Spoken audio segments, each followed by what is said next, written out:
সাবরে নিজেকে রাম ভক্ত ভেবে বন থেকে ফল পেরে কামড়িয়ে কামড়িয়ে যে ফলগুলো খেতে ভালো সেগুলোকে রেখে দিচ্ছে, আর যেগুলো ভালো না সেগুলো ছুঁড়ে ফেলে দিচ্ছে। কেন? আমার রাম আসবে, আমার রাম খাবে আমার হাতে।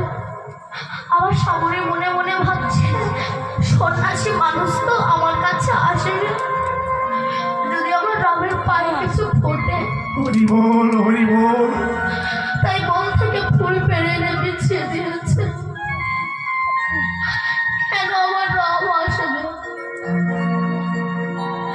চোখের জল ধরে ফুলের উপরে বিছিয়ে দিয়েছে, আমার রাম আসবে। হরি বল।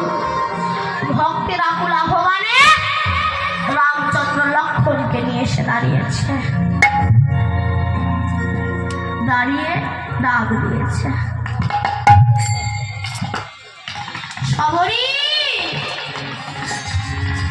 সবরী। চমকে উঠেছে সবরীকে, এত সুধা মাখা